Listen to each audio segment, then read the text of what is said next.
Today we're going to be going over a subcompact optic. Now I am not one that thoroughly enjoys subcompact guns, mainly because I have big hands and I carry larger firearms. I do own one subcompact, and that is the Sig Macro. So I was looking for a really cool dot to go with that firearm. I kind of jumped out of my comfort zone and I went out and purchased a Sig Romeo X Enclosed Compact optic. I know that was a mouthful. So we're going to kind of go into this optic. What are my personal pros? What are my personal cons of this optic? And I'm going to go at the end. Do I recommend picking this up for all of you?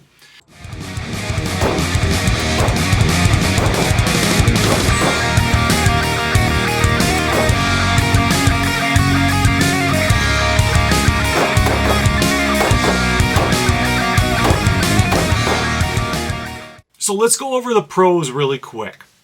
One of my issues with subcompact optics is most windows are only about that big. Now with this one, this is an incredibly large window for a subcompact gun, which is neat. I absolutely love that. As soon as I put this on and I pressed out with it actually on my firearm, it was awesome. I loved it. The dot was really crisp. You can really see how nice this emitter is on this gun. It is super nice. If you're somebody that likes to run the circle or the circle dot, this is the optic for you because it is awesome. That brings me to the next thing is durability. I've seen a lot of YouTubers use this optic as a straight hammer and are pounding in nails with this optic, and it's still holding zero. It's not destroying the optic, which is really cool. I love durable optics. And the next thing is the enclosed emitter. I do like the enclosed emitter because one of the biggest problems I have with any of my optics is I get lint and stuff inside of the optic all the time.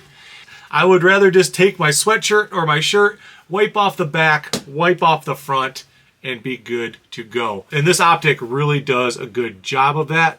One thing I noticed, the glass isn't exactly flush with the outside of the optic. There's like a little tiny ledge going all the way around. So you are going to get some lint that builds up on that little tiny ledge going around the front and the back.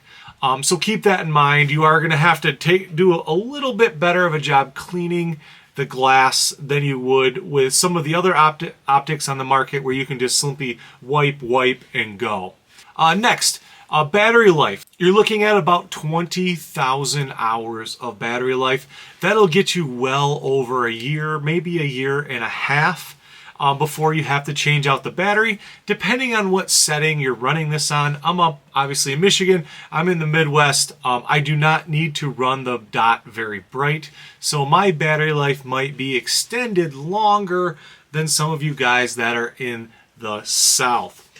It does have a side-loaded battery there, so you can take the side off without taking the optic off. You can put in a new battery. I would recommend still re-zeroing it just to make sure it didn't shift at all when you put a new battery in there.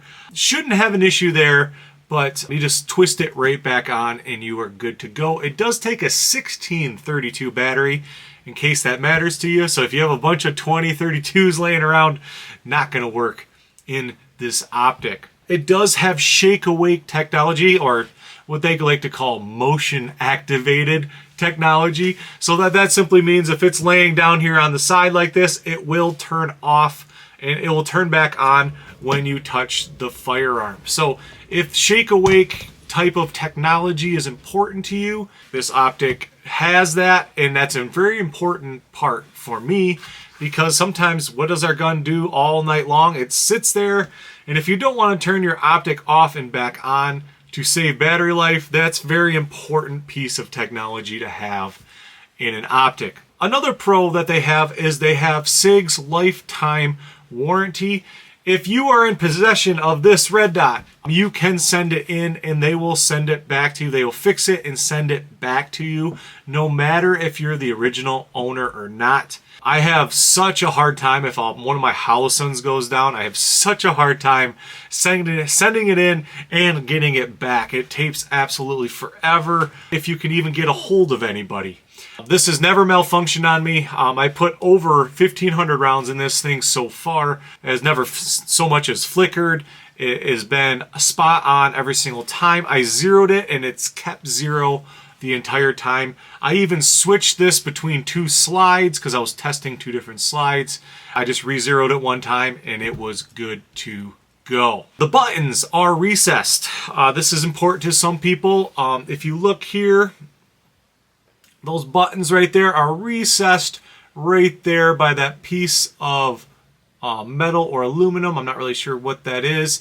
So when you're taking this in and out of your holster or you're putting it somewhere in a safe somewhere, there's no way these buttons can get pressed.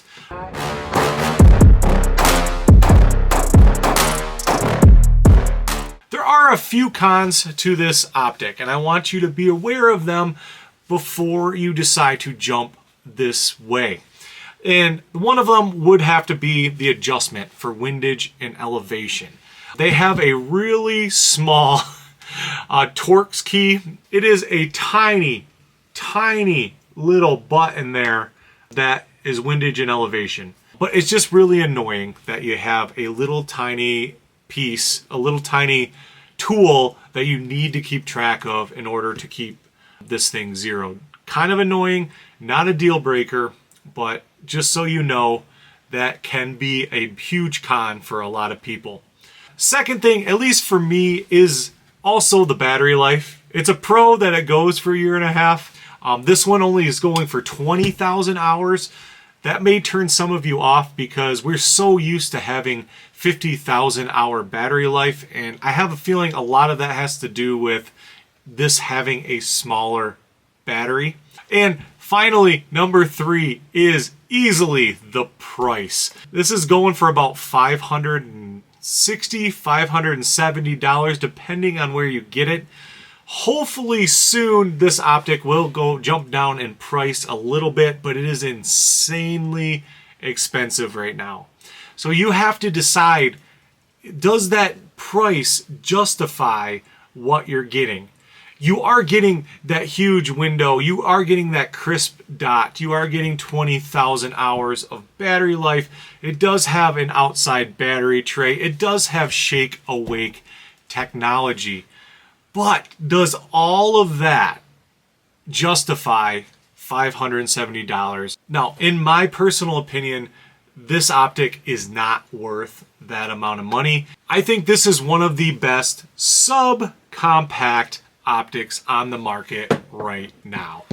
I don't see another optic right now that is beating this optic right here. I think Sig is doing a great job in the optic department. Yes, they get parts from China, they get parts from overseas, but they build everything themselves. And that is important to a lot of people out there. If you are like me and money does not grow on trees, I would look more towards like the Holosun EPS Carry or the 507K that's right around $200. Those optics are fine for subcompacts, and if you're in my boat, that is usually what I go for. I did want to try one of these out, and I'm glad I did. I bought this. They did not send this to me. They don't even know I exist. But I wanted to show this to you guys. If you guys thoroughly enjoyed this video, don't forget to hit that like button down below. Subscribe if you want to. I appreciate each and every one of you. Remember to train hard, get strong, be a protector. If no one said they love you today, I love you guys. God bless you all.